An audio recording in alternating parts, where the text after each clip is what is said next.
청와대 하명 수사 의혹과 관련해 검찰 조사를 앞두고 숨진 채 발견된 전직 청와대 특감 발원이 검찰총장에게 미안하다는 내용의 유서를 남긴 것으로 확인됐습니다. 숨진 전 특감 발원은 경찰의 김기현 전 울산시장 수사에 관여한 것으로 알려졌습니다. 정부 예산안의 법정 처리 시한이 오늘이지만 필리버스터를 둘러싼 여야 대치가 격화하면서 올해 예산안 처리도 기한을 넘길 것으로 보입니다. 여야 간사들의 예산안 심사도 끝나지 않아 심사와 본회의 처리 일정 모두 불투명한 상황입니다. 북한이 여름부터 이동식 발사대에서 미사일을 발사할 때 사용하는 콘크리트 토대를 수십 곳에 증설하고 있다고 아사히 신문이 보도했습니다. 신문은 증설된 콘크리트 토대는 ICBM 이동 발사대에도 올려놓을 수 있는 규모라고 전했습니다. 한미 방위빈 분담금 회의가 내일부터 이틀간 미국 워싱턴 DC에서 열립니다. 우리 협상단은 오늘 오전 연합 방위 능력 강화를 위해서 최선을 다하겠다고 밝혔습니다. 앞서 미 의회는 방위비 협상에서 한국의 기여도를 존중해야 한다고 말했습니다. 11월 소비자 물가 지수가 지난해 같은 달보다 0.2% 상승했습니다. 소비자 물가가 상승세로 전환한 것은 지난 7월 이후 넉 달 만입니다. 통계청은 저물가를 이끌어오던 농축수산물과 석유류 가격의 하락폭이 줄면서 물가가 소폭 오른 것으로 분석됐습니다. 승합차 호출 서비스 타다로 불법 영업을 벌인 혐의로 기소된 이재용 대표 등의 첫 재판이 잠시 뒤 시작됩니다.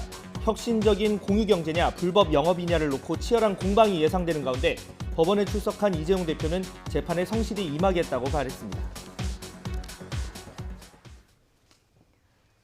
시청자 여러분 안녕하십니까? 12월 2일 뉴스앤이슈 시작합니다.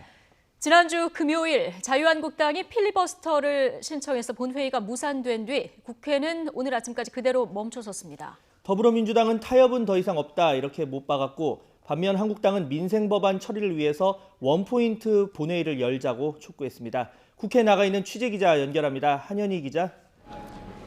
네, 국회입니다. 네, 오늘 아침에도 여야의 입장 여전히 좁혀지지 않고 있는 이런 분위기인 거죠? 네, 그렇습니다. 더불어민주당은 199개 법안에 대해 모두 필리버스터를 신청한 한국당의 행위는 상식 이하이자 몰지각하고 후안무치한 행위라며 비판 공세를 높였습니다. 그러면서 더는 한국당에 끌려다니지 않겠다고 강조했는데요. 이인영 원내대표는 한국당과의 협의는 필리버스터를 철회하고 국회를 정상적으로 운영하겠다고 공개 약속을 한 경우에만 가능하다고 밝혔습니다. 한국당 나경원 원내대표는 민식이법 하나만 처리하는 원포인트 본회의를 제안했습니다. 나 원내대표는 자신의 제안에 여당이 응하지 않고 있다고 재차 비판했는데요. 또 합법적인 투쟁인 필리버스터를 원천 차단하겠다는 게 민주당의 입장이라며 여당과 청와대가 대한민국을 소수 야당에게 보장된 필리버스터 권한을 틀어막는 독재 국가로 몰아가고 있다고 비판했습니다. 네, 이런 가운데 야당은 청와대 하명 수사 의혹에 대한 공세도 이어가고 있죠. 네, 이번 사건과 한국당이 반대하고 있는 공수처 설치를 연결지어서 비판 수위를 높여가고 있습니다. 한국당 나경원 원내대표는 검찰 수사를 앞두고 숨진 채 발견된 수사관을 언급하면서 현 정권 들어 타살성 자살이 끊이지 않는다고 주장했습니다.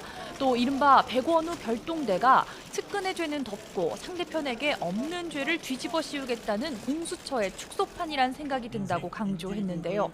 그러면서 여당은 국정조사를 즉각 수용하라고 촉구했습니다.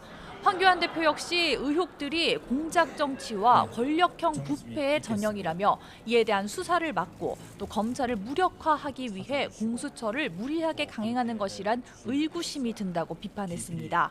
바른미래당 손학규 대표는 적폐청산을 무기로 초기 국정을 장악했던 문재인 정권의 비위가 계속 드러나고 있다고 지적하며 청와대는 사실을 밝히는 데 적극 협조하고 검찰은 대한민국 정치에 정의를 세운다는 심정으로 철저히 조사해 주길 바란다고 밝혔습니다.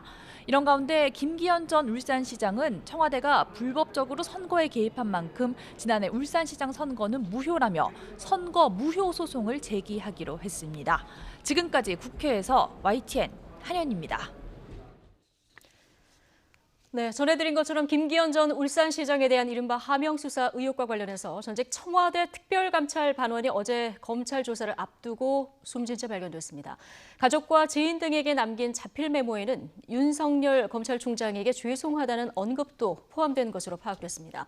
김 전 시장 첩보 생산 과정 등을 잘 아는 핵심 인물에 대한 조사가 어려워지면서 검찰의 수사 일정에도 차질이 불가피할 것으로 보이는데요. 취재기자 연결해보겠습니다. 박기환 기자.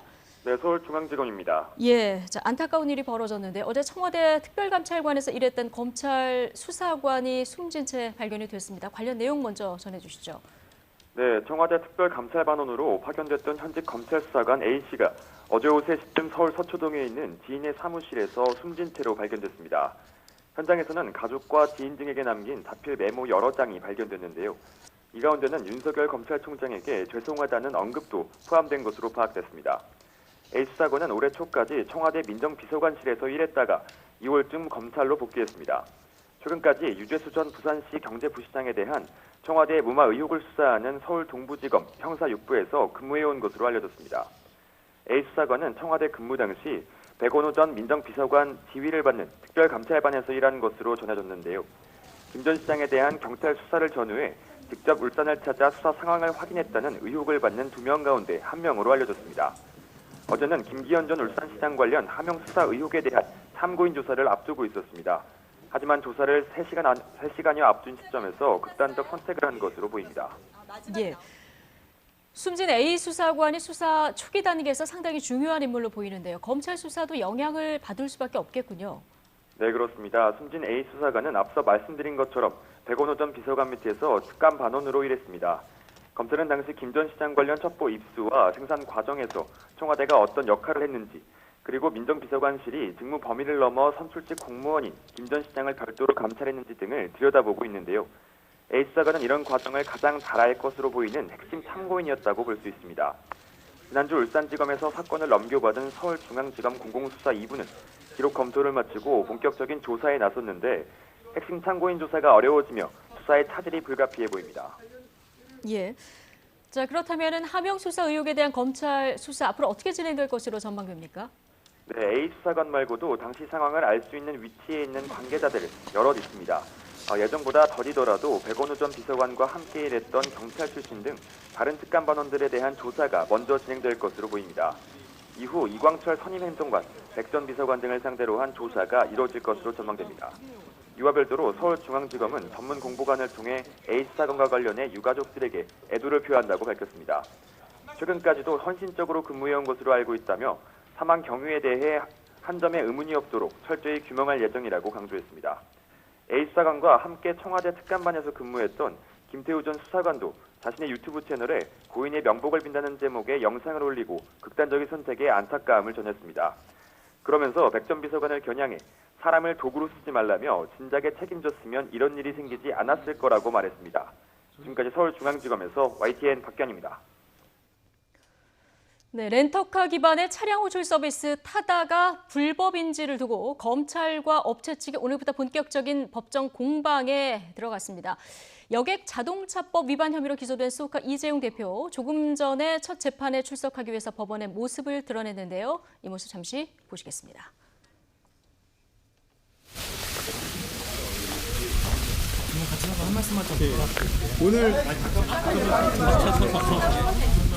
오늘 첫 재판이신데 지금 심정 어떠십니까?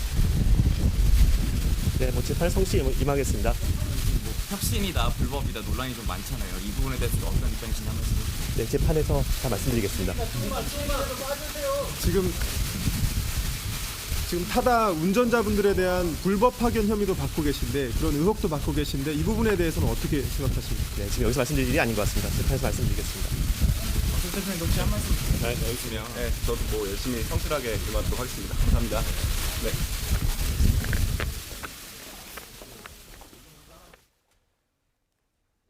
11차 방위비 분담금 협상의 4번째 회의에 참석하기 위해서 우리 대표팀이 미국 워싱턴 DC로 출국했습니다. 정은보 방위비 분담 협상 대사는 오늘 출국에 앞서서 인천공항에서 기자들과 만나 지난번에 미국 측에서 먼저 자리를 뜨는 상황이 있었지만 어떤 경우에도 연합 방위 능력 강화를 위해서 최선을 다하는 협상이 되도록 하겠다고 밝혔습니다. 연말 협상 시한에 대해서는 원칙적으로는 연내 타결이 목표지만 진행 상황에 따라서 달라질 수 있다며 연내에 국내에서 한 번 더 협상이 진행될 것으로 예상했습니다. 이번 회의는 우리 시간으로 내일과 모레 자정 워싱턴 DC의 국무부와 국방부 부속 건물에서 진행될 예정입니다.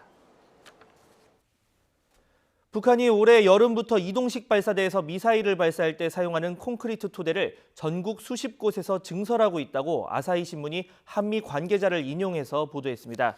아사히 신문은 최근 증설된 콘크리트 토대의 경우 가로와 세로 모두 수십 미터 크기로 사거리가 긴 대륙간 탄도미사일 ICBM 이동 발사대도 올려놓을 수 있는 규모라고 전했습니다. 콘크리트 토대는 지방이 연약한 장소에서 미사일을 발사할 때 발사대가 망가지거나 미사일의 궤도가 틀어지는 걸 방지할 목적으로 건설되는 것으로 전해졌습니다.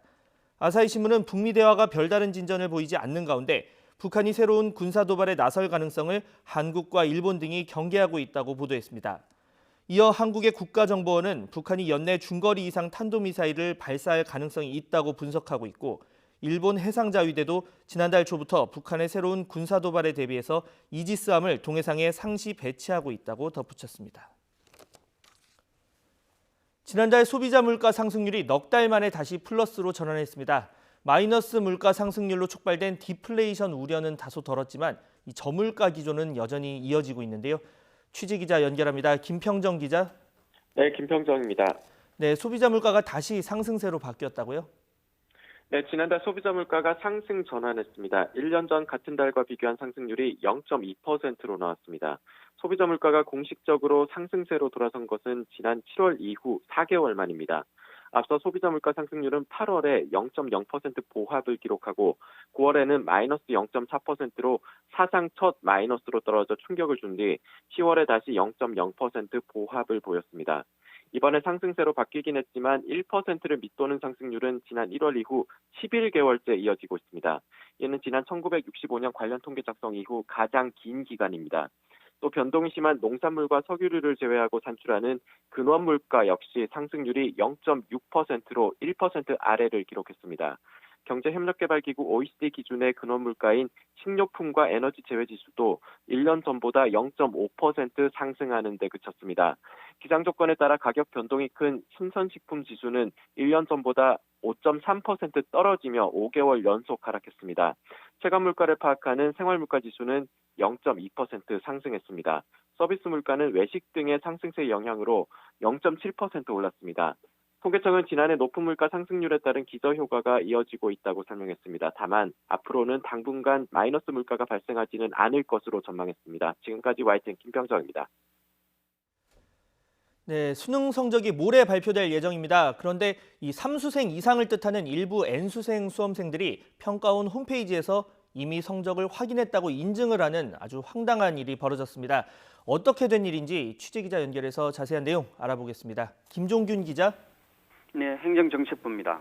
네, 이 모레 발표될 예정인 수능 성적 어떻게 미리 확인했다는 건지 내용 들어볼까요? 네, 어젯밤 11시쯤 수험생 커뮤니티 사이트에 이번 수능 점수와 등급이 표시된 사진이 게시됐습니다. 여기에는 한국교육과정평가원장의 직인이 찍힌 상태입니다.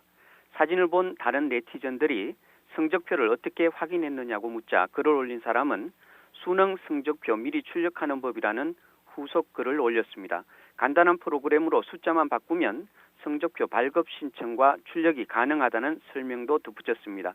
예를 들어 기존 성적 이력의 연도 2019를 2020으로 바꾸는 방식으로 가능했다는 것인데 재수생 등 N수생만 할 수 있었던 것으로 알려졌습니다. 이후 해당 게시물이 인터넷에 급속히 퍼지자 처음 글을 올린 사람은 게시물을 지웠습니다. 하지만 한두 시간 만에 주요 수험생 커뮤니티 사이트는 수능 성적을 확인했다고 인정하는 글이 잇따라 올라왔습니다. 네, 그러니까 수능을 2번 이상 본 수험생은 가능하다 이런 말로 이제 해석을 할 수가 있겠는데 이와 관련해서 한국교육과정평가원의 대책은 나왔습니까? 네, 평가원 관계자는 사실관계를 확인 중이라며 실제 성적 확인을 미리 한 것인지 파악해봐야 한다고 말했습니다. 또 현재까지는 모레 4일 예정인 수능 성적 발표 일정에 변동이 없다고 덧붙였습니다. 현재 평가원은 관계자들이 모여 회의를 진행하고 있는 것으로 전해졌습니다. 입장은 오후에 나올 것으로 보입니다. 평가원 수능 성적 증명서 홈페이지는 새벽부터 접속이 불가능한 상태입니다. 해당 방법이 사실로 밝혀지면 수능 성적 공지 형평성과 성적 공지 사이트 보안 등에 대한 문제 제기가 잇따를 전망입니다. 지금까지 YTN 김용균입니다.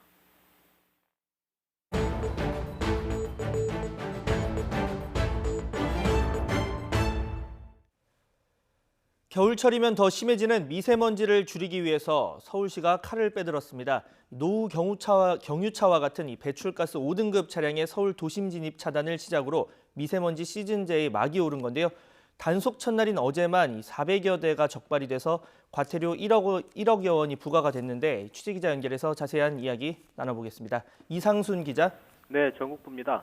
네, 사전에 도심에 들어오면 과태료를 낸다 이렇게 홍보가 많이 됐는데도 적발 차량이 꽤 많았죠? 네, 서울시가 도심 지역 일부를 녹색 교통지역으로 정하고 어제부터 배출가스 5등급 차량의 진입을 차단하기 시작했습니다. 운행 제한 시간이 아침 6시부터 밤 9시까지인데 운행 첫날부터 적지 않은 차량이 단속됐습니다. 단속 면제나 유예 대상이 아닌데 녹색 교통지역에 진입했다가 적발된 차량은 416대였습니다. 한 대당 과태료가 25만 원이니까 모두 1억 400만 원어치 과태료 통지서가 발송된 상태입니다. 네, 그러면 이 진입이 금지되는 정확한 지역 그리고 어떤 차량은 예외로 허용이 되는지 알아볼까요? 네, 노후 경유차 같은 공해 유발 차량의 진입을 원천적으로 차단하겠다는 건데요. 운행 제한 지역은 한양도성 내부입니다. 사직동과 해화동 등 종로구 8개 동과 소공동과 을지로 등 중구의 7개 동입니다. 다만 119 등 긴급 차량이나 장애인, 국가유공자 차량 등은 제외되고요. 10월 31일까지 저감장치 부착 신청을 했거나 저감장치가 개발되지 않은 차량, 또 저감장치 장착 불가 차량은 내년 6월 말에서 12월 말까지 단속이 유예됩니다. 네, 이와 관련해서 이 서울시는 단속이 상당히 또 정확하고 신속하게 이뤄진다고 자평했다고요? 네, 녹색교통지역의 주요 진입로에 카메라 119대가 설치되어 있습니다. 차량 번호판을 자동 인식해서 5등급 차량을 걸러내는데요. 단속 면제나 유예 차량이 아니면 즉시 문자나 카카오톡으로 위반 사실과 과태료 부과가 통보됩니다. 서울시가 지난 7월부터 이 시스템을 테스트했는데 정확도가 98%에서 99%에 이른다고 합니다. 총괄 지휘는 서울시청 지하에 있는 토피스 교통정보센터에서 하는데요. 어제 박원순 시장 등 서울시 관계자가 들러서 단속 상황 등을 점검하기도 했습니다. 네, 그러면 관련 단속은 1년 내내 계속됩니까? 네, 연중 계속됩니다. 단속 시간은 아까 말씀드린 것처럼 아침 6시부터 밤 9시까지고요. 오는 2021년에는 강남과 여의도 지역까지 확대될 것으로 보입니다. 네, 이 5등급 차량의 도심 진입 금지가 서울시가 시행하기로 한 미세먼지 시즌제의 주요 정책 중에 하나라고요? 네, 그렇습니다. 이 미세먼지가 기승을 부리는 겨울철을 앞두고 서울시가 내놓은 예방적이고 공격적인 종합대책이 미세먼지 시즌제입니다. 이번 달 1일부터 내년 3월 말까지 각종 미세먼지 대책이 시행되는데요. 미세먼지 3대 배출원인 수송과 난방, 사업장이 상시적인 집중관리 대상입니다. 그중에 미세먼지 발생 비중이 가장 큰 난방 부문은 에코마일리지 특별 포인트를 도입하고 대형 건물은 적정 난방 온도를 집중 관리하게 됩니다. 네, 일부에서는 얼마나 효과가 있을까 의구심도 나타내고 있는데 이와 관련해서 서울시는 어떻게 보고 있습니까? 네, 배출가스 5등급 차량의 운행 제한 효과가 가장 큰 것으로 예측되고 있는데요. 배출가스 5등급 차량 제한이요. 하지만 서울시에서 발생하는 초미세먼지의 15.6%가 이로 인해서 감축될 거라는 게 서울시의 전망입니다. 5등급 차량 운행 제한을 포함해서 미세먼지 시즌제의 전체적인 미세먼지 발생량 감축 효과는 약 20% 정도입니다. 수치로는 적지 않기는 한데요. 고농도 미세먼지의 최대 80%가 중국발이라는 연구 결과가 있지 않습니까? 그래서 서울시의 미세먼지 대책에 따른 효과를 얼마나 체감할 수 있을지는 일단 지켜봐야 할 것으로 보입니다. 지금까지 전국부에서 YTN 이상순입니다. 12월의 둘째 날입니다. 이 겨울이 시작되자마자 영하권 추위가 어김없이 찾아왔는데요. 내일은 기온이 더 떨어지고 또 밤사이 서쪽 지역에는 눈이 내릴 것으로 보여서 빙판길 사고에도 주의하셔야겠습니다. 취재기자 연결합니다. 김진두 기자. 네, 김진두입니다. 네, 날씨가 갑자기 추워졌는데 또 밤사이에는 눈도 내린다고요? 네, 겨울의 첫 달 12월이 추위와 눈으로 시작되고 있습니다. 오늘 아침 강원도 설악산 기온이 영하 12.4도까지 떨어졌고 파주도 영하 3.3도를 기록했습니다. 서울도 영하 0.7도로 영하권 추위를 보였는데요. 내일 아침은 기온이 더 내려가겠습니다. 서울 기온이 영하 4도까지 뚝 떨어지면서 더 추워지겠습니다. 이번 추위는 모레 아침 잠시 주춤하겠지만 목요일에는 서울 기온이 영하 6도, 금요일에는 영하 8도까지 떨어지며 절정을 이룰 전망입니다. 첫 겨울 추위 속에 밤사이 서쪽에는 많은 눈이 내릴 것으로 보입니다. 서해에 형성된 눈구름이 내륙으로 유입되기 때문인데요. 우선 충남과 전북에는 오늘 밤부터 내일까지 3에서 8cm의 가장 많은 눈이 오겠습니다. 경기 남부와 충북, 전남 북부에도 내일 새벽부터 1에서 5cm의 눈이 내리겠고요. 서울과 경기 서해안, 영서 남부, 경북 북부 내륙에는 1cm 안팎의 눈이 예상됩니다. 따라서 내일 아침 출근길에는 도로가 빙판을 이루는 곳이 많을 것으로 보여서 주의가 필요합니다. 겨울의 시작과 함께 찾아온 이번 추위는 휴일까지 이어진 뒤에 점차 풀릴 전망입니다. 지금까지 YTN 김윤우입니다. 겨울철 한파는 지역과 상황에 따라서 그 위험 정도가 다를 수밖에 없습니다. 그래서 기상청이 내일부터는 지역적인 차이를 고려해서 한파 위험과 대응 요령을 알려주는 예보를 시작한다고 하는데요. 이 소식은 정혜윤 기자가 보도합니다. 겨울철 추위에 대한 느낌은 지역마다 다릅니다. 서울은 영하 5도를 조금 춥구나라고 생각하는 반면 부산 시민은 기록적인 한파로 받아들입니다. 지난 30년 동안 겨울 중 가장 춥다는 1월 서울의 평균 최저 기온은 영하 5.9도. 하지만 부산은 영하 0.6도에 불과합니다. 추위에 대한 내성 자체가 차이가 날 수밖에 없습니다. 기상청은 이런 지역적인 차이를 고려해 내일부터 한파 영향 예보를 발표합니다. 한파특보가 기온 중심의 정보였다면 한파 영향 예보는 지역별로 한파 위험 수준과 그에 따른 대응 요령을 차별화해서 제공하는 맞춤형 기상 서비스입니다. 한파 영향 예보는 보건, 산업, 시설물, 농축산업, 수산양식, 교통전력 등 6개 분야로 나뉘어 제공됩니다. 한파 위험 경보 단계는 관심, 주의, 경고, 위험 4단계로 나뉘는데 보통 주의는 한파주의보와 경고는 한파경보와 연계돼 발표됩니다. 하지만 지역별 기준을 적용하면 영하 5도의 경우 서울은 한파 위험 경보 단계에 들지 않지만 부산에는 관심 경보가 발령되는 겁니다. 또 6개 분야별 대응이나 대처 요령도 지역별로 자세하게 안내됩니다. 한파 영향 예보는 한파 위험 경보가 관심 단계 이상일 때 기상청 날씨 누리와 모바일 웹에서 확인할 수 있습니다. 또 취약계층 관리자에게는 문자 서비스로 제공될 예정입니다. YTN 정혜윤입니다.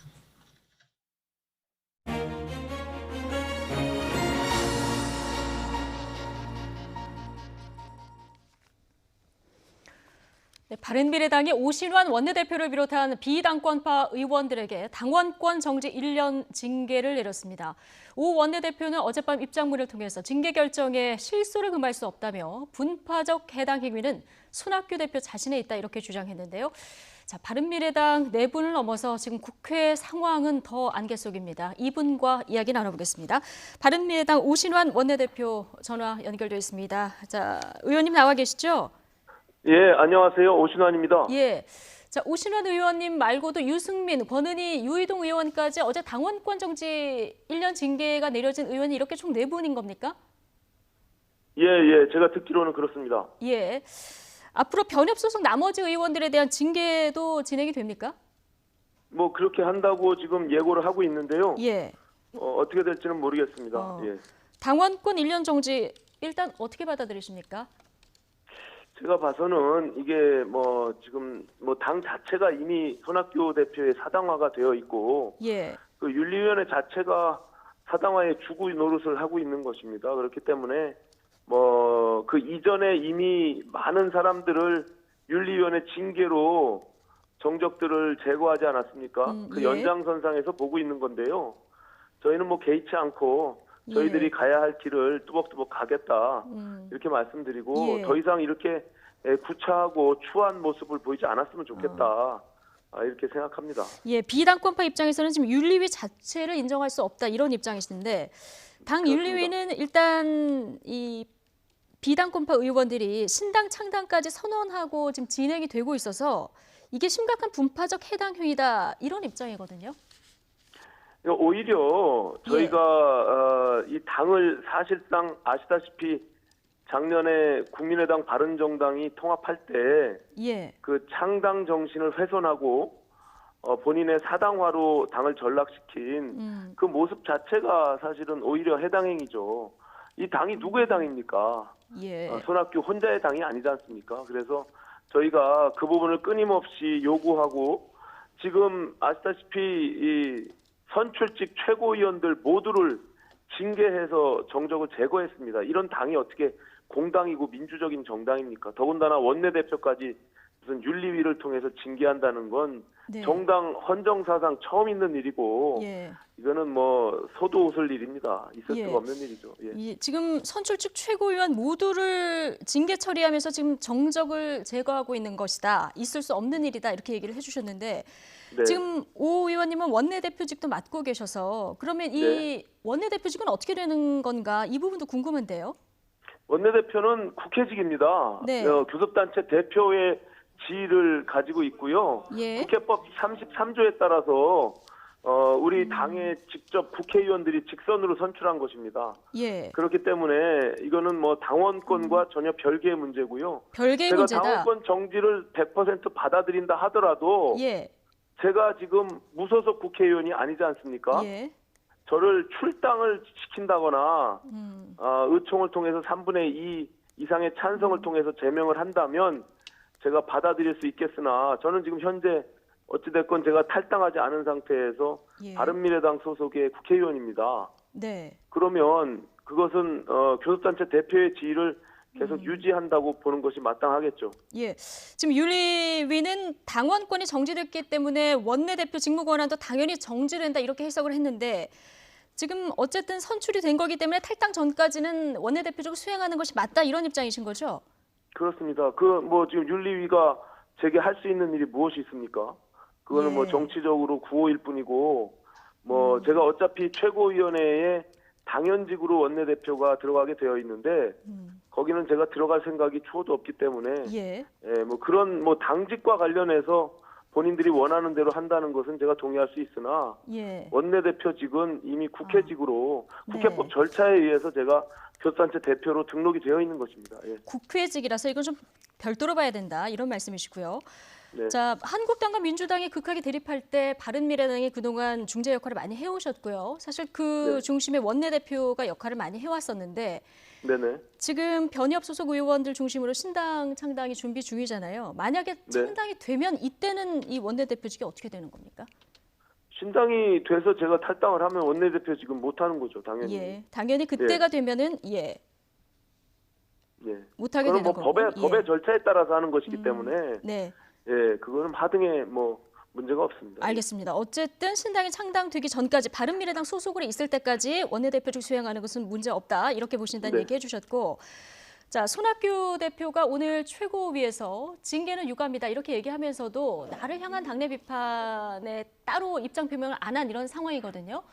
근데 손학규 바른미래당 대표실에 걸려 있었던 사진이 원래 유승민 안철수 전 대표 사진이 같이 걸려 있었는데 오늘 주승용 최고위원, 김관용 최고위원들과 함께 있는 사진으로 교체가 됐다면서요?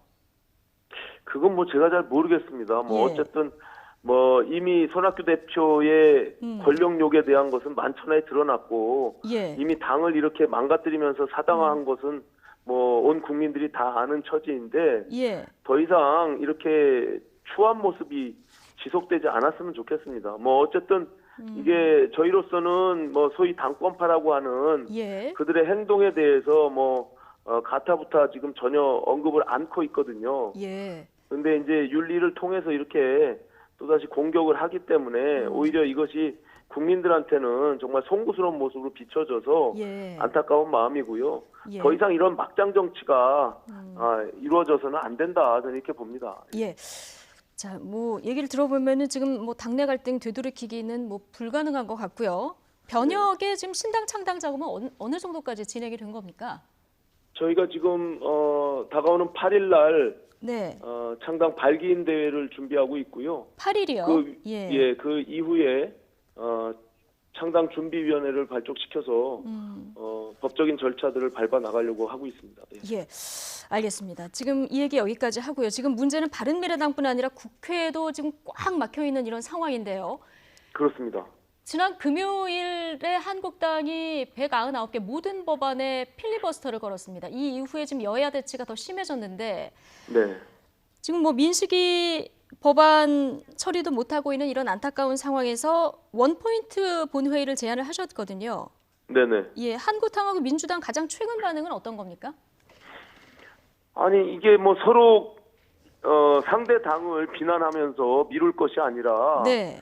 이 원포인트 본회의를 개최하는 것에 저는 동의하지 않을 이유가 전혀 없다 이렇게 생각합니다. 예. 양당이. 네. 왜냐하면은 각자들 민식이법 처리에 그리고 원내대표에 합의한 데이터 3법과 국회법 처리에 민생개혁 법안 처리에 자기네들은 반대하지 않는다. 양당이 예. 이러고 있는데 왜 그것을 분리시켜서 그거만 원포인트 본회의로 처리하자는데 네. 왜 동의하지 않고 저렇게 머뭇거리고 있는지 저는 알 수가 없습니다. 그러니까 지금 나경원 원내대표는 민식이 법안만 원포인트로 본회의에서 처리하자 이런 입장인 거고 민주당에서는 필리버스터 안 풀면은 못한다 이런 입장이 지금 계속 되고 있는데 민생 법안은 먼저 처리하자 여기에는 동의가 됐지만 강론으로 들어가면 좀 어려운 이런 상황입니다.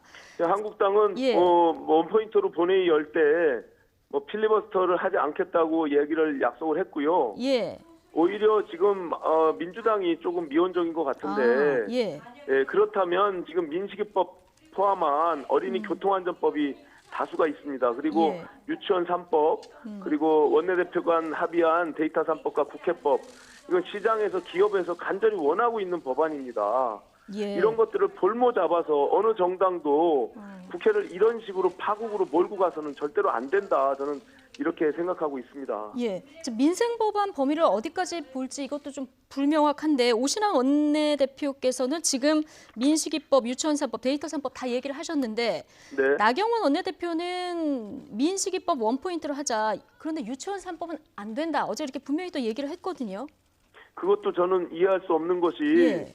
이미 330일의 패스트트랙 그 숙려 기간의 기일이 지났습니다. 예. 그럼 첫 번째 본회의에 유치원법은 자동 상정하게 되어 있어요. 법 절차에 의해서. 예. 이게 패스트트랙에 태워진 첫 번째 법안이죠. 그렇습니다. 예. 그러니까 그것은 선택의 여지가 있는 것이 아니라 유치원 3법은 본회의에 상정시켜서 예. 그거는 표결 처리하는 것이 마땅합니다. 그렇기 때문에 다른 지금 이견이 없는 민식이법 등의 어린이 교통안전법 한 4-5개가 있고요. 예. 그리고 데이터 3법과 국회법 이 부분에 대해서는 나경원 대표도 동의를 했습니다. 예. 그러니까 저는 민주당도 함께 이 민생 개혁 법안을 원포인트로 조속히 처리하는 것을 다시 한번 간곡히 호소드립니다. 예, 그러면 민주당이 원포인트 국회에 동의하는 것 하나, 그리고 한국당이 민식이법 플러스 알파의 법안들을 같이 처리하는 것, 이게 지금 합의가 돼야 되는 상황인 거군요. 아니, 그러니까 한국당의 입장에서는 예. 지금 어린이 교통안전법, 민식이법 포함한 네. 그리고 데이터 3법, 국회법 이 부분에 대해서는 동의를 했어요. 네네. 그 유치원 3법은 동의 여부와 상관없이 예. 그거는 첫 번째 본회의에 자동 상정되는 것이니까 그건 동의를 하고 안 하고의 문제가 아니란 말이죠. 그렇죠. 예. 예, 그러니까 그 법안 지금 제가 말씀드린 그 법안만 예. 원포인트 본회의를 열어서 처리하면 됩니다. 그렇기 때문에 지금 민주당에서도 조속히 이 법안 처리를 위한 원포인트 본회의 개최를 네. 할 것을 다시 한번 요구합니다. 지금 말씀 들어보면 민생 법안 처리하는 거는 그렇다면 좀 어렵지 않을 것 같은데. 전혀 어렵지 않습니다. 제가 봐도 이것을 예. 어느 정당이 거부한다면 이 민생 개혁 법안을 볼모로 인해서 자기들의 주장들을 관철시키려고 하는 것이기 때문에 네. 그건 국민들이 심판해야 됩니다. 국민들이 심판해야 된다. 네. 주장들을 관철시키려고 하는 거다, 거대 양당들이. 네. 자, 지금 쟁점은 선거제 개혁안 그리고 공수처법 처리 여부 아니겠습니까? 네네. 예, 민주당에서는 이제 한국당이 이렇게 나오는 마당에 나머지 정당과 공조를 이제 처리하겠다 이런 입장을 어제 다시 한번 밝혔는데요. 네. 이 가능성 어떻게 보십니까?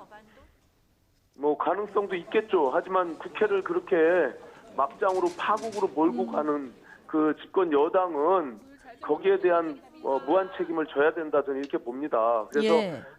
끝까지 제가 어제 제안드린 대로 막판 협상을 네. 끝장 협상을 위해서 시간을 갖고 이성을 되찾고 예. 국민들이 바라는 대로 이것이 결국엔 합의 처리될 수 있도록 하는 것이 저는 가장 바람직하다 이렇게 생각합니다.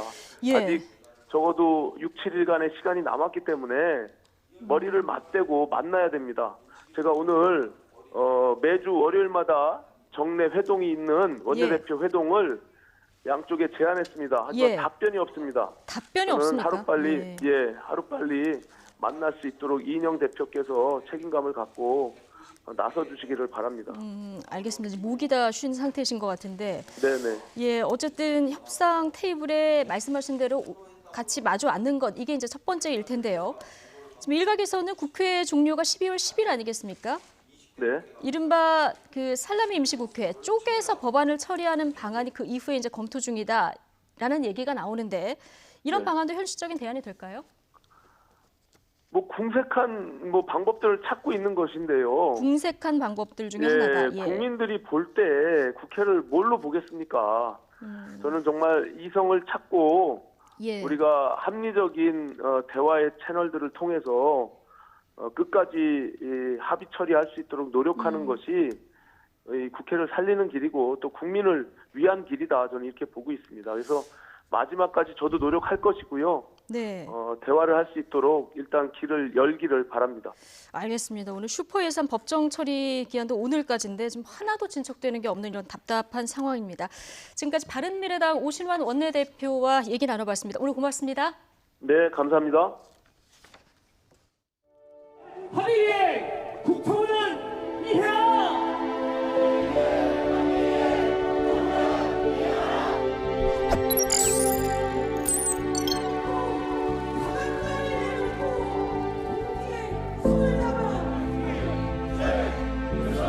종법투쟁 승리하자! 많이 힘들었어요. 못 갈까 봐. 지금 너무 불편해요.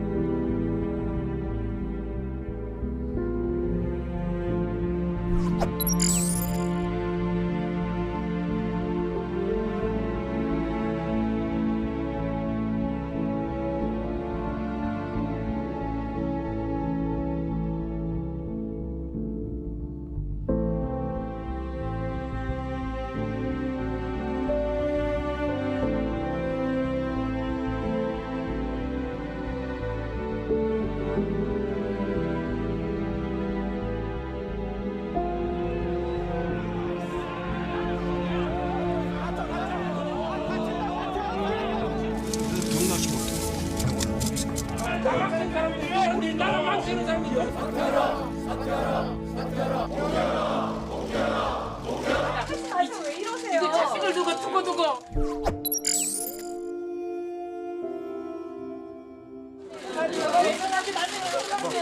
제발 외면하지 말아주세요. 피해자 6,500명 중에 매년 100명 이상이 사망하고 있습니다. 20대 국회 내에 반드시 통과하여야 합니다. 얼마나 더 참아야 돼? 얼마나 더 참아야 돼? 당신들 아버지가 그렇게 돌아가셔도 이렇게 나오실 거냐고요? 가족들이 좀 70년을 기다렸죠. 물론 죄송하기는 하지만 국회가 정상화되지 않은 상황이니까. 현재 목적은 피해 생존자들이 굉장히 고통스럽죠. 지금 5개월도 안 남은 국회에서 가거사법을 좀 통과시켜 주십사. 선서 국회의원의 직무를